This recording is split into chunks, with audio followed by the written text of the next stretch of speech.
Assalamualaikum warahmatullahi wabarakatuh. Perkenalkan kami dari kelompok 13 yang beranggotakan saya Anggraini dari Pendidikan Kimia FKIP Universitas Sriwijaya dan rekan saya. Saya Sulastri dari FKIP Pendidikan Kimia Nusa Cendana Kupang. Saya Destin Supita, Pendidikan Kimia FKIP Universitas Sriwijaya. Saya Stefanus Mazutina dari Pendidikan Kimia FKIP Universitas Nusa Cendana Akan menyajikan materi mengenai karbohidrat.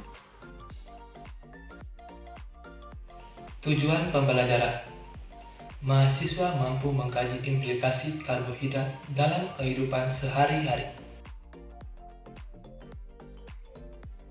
Karbohidrat merupakan makromolekul atau polimer polihidroksialdehid, aldosa atau polihidroksiketon atau ketosa, dan turunannya atau senyawa yang bila dihidrolisa akan menghasilkan salah satu atau kedua komponen tersebut.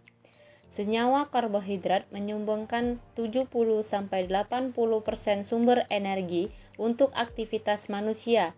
Konsumsi rata-rata karbohidrat dalam makanan sekitar 65% dan energi yang dihasilkan dari metabolisme seluler, karbohidrat tersebut akan digunakan untuk metabolisme biomolekul lainnya seperti protein, lemak, dan asam nukleat.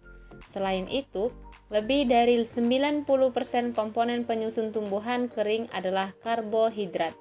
Secara umum, karbohidrat merupakan senyawa polihidroksialdehid atau polihidroksiketon dan derivatnya dalam bentuk unit tunggal yang sederhana maupun unit kompleks. Klasifikasi karbohidrat. Yang pertama adalah monosakarida. Karbohidrat yang tidak dapat dihidrolisis menjadi gula yang lebih sederhana disebut dengan monosakarida. Berdasarkan gugus fungsinya, jenis monosakarida ada dua, yaitu aldosa yang memiliki gugus fungsi aldehid dan ketosa yang memiliki gugus fungsi keton. Berdasarkan jumlah atom karbonnya, monosakarida terdiri dari triosa, tetrosa, pentosa, dan heksosa. Berikut adalah gambar strukturnya. Yang kedua adalah oligosakarida. Oligosakarida adalah hasil kondensasi dari 2-10 monosakarida. Oligosakarida dapat berupa disakarida, trisakarida, dan tetrasakarida. Disakarida merupakan hasil kondensasi 2 unit monosakarida. Contohnya adalah laktosa, maltosa, dan sukrosa. Trisakarida terdiri atas 3 molekul monosakarida, di mana antar molekul terikat dengan ikatan glikosidik. Sejumlah trisakarida dapat ditemukan bebas di alam seperti rafinosa yang sering dinamakan dengan gula bit dan melezitosa. Berikut adalah struktur dari rafinosa. Yang ketiga adalah polisakarida. Polisakarida merupakan jenis karbohidrat kompleks yang terdiri atas unit monosakarida yang terikat dengan ikatan glikosidik. Secara nomenklatur, polisakarida dibagi menjadi dua, yaitu homopolisakarida dan heteropolisakarida. Polisakarida yang berfungsi sebagai bahan makanan cadangan yaitu pati dan glikogen, sedangkan pembentuk struktur molekul yaitu kitin dan selulosa. Uji kualitatif karbohidrat. Yang pertama ada uji molis, di mana hasil positif dari uji ini yaitu menghasilkan warna ungu. Yang kedua adalah uji iodin. Uji ini digunakan untuk memisahkan amilum yang terkandung dalam larutan. Reaksi positifnya ditandai dengan adanya perubahan warna menjadi biru. Yang ketiga adalah uji Benedict. Uji ini digunakan untuk mengetahui kandungan gula pereduksi. Untuk uji positifnya ditandai dengan perubahan larutan menjadi warna oranye. Yang keempat adalah uji Barefoot. di mana uji ini adalah uji untuk membedakan monosakarida dan disakarida dengan mengontrol kondisi pH serta waktu pemanasan.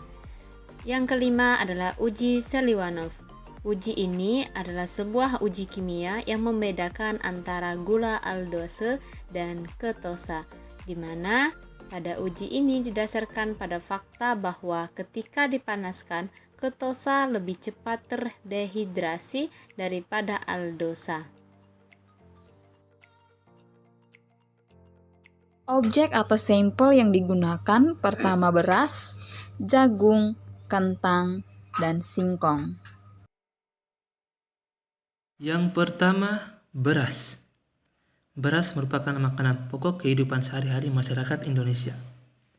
Beras memiliki kandungan gizi yang terdiri dari karbohidrat, protein, lemak, air, besi, magnesium, seng, serta berbagai vitamin dan serat.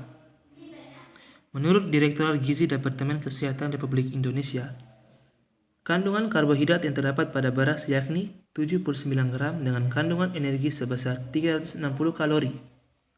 Adapun manfaat dari beras yakni yang pertama, mengatasi sembelit.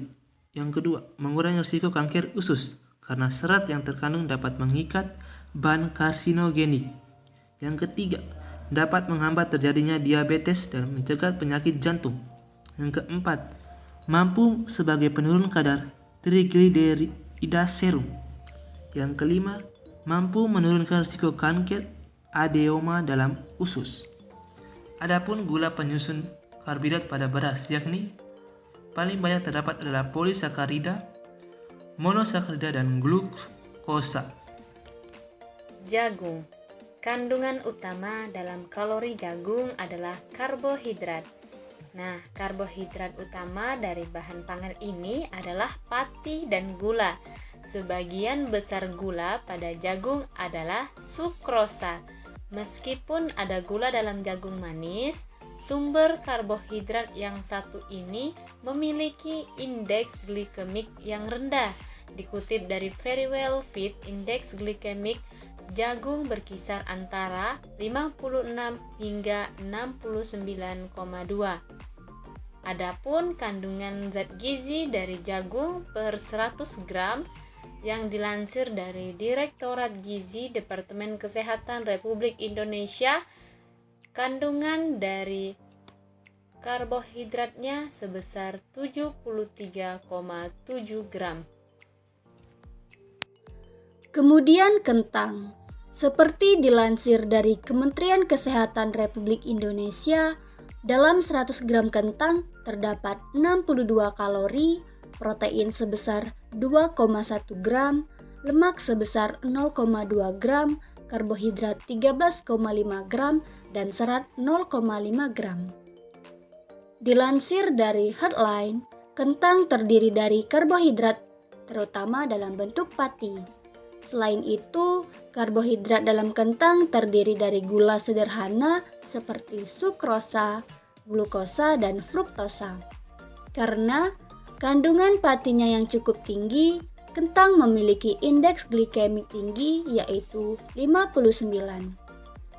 Itu karena pati dapat dengan cepat dipecah menjadi gula dalam aliran darah, sehingga membuat kadar gula darah meningkat dengan cepat. Singkong atau ubi kayu dikenal luas sebagai makanan pokok penghasilan karbohidrat.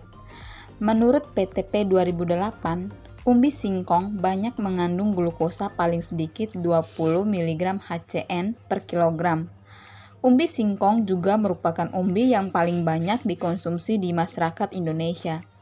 Menurut Sunarto pada tahun 2002, karbohidrat yang terkandung dalam umbi singkong sebanyak 34,7 gram.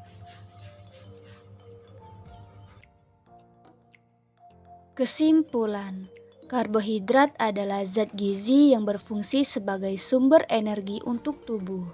Sumber-sumber karbohidrat terdiri dari beras merah, kentang, ubi jalar, singkong, roti gandum, jagung, kacang-kacangan, buah segar seperti buah beri, buah apel, kemudian sayuran hijau, oatmeal, dan pasta.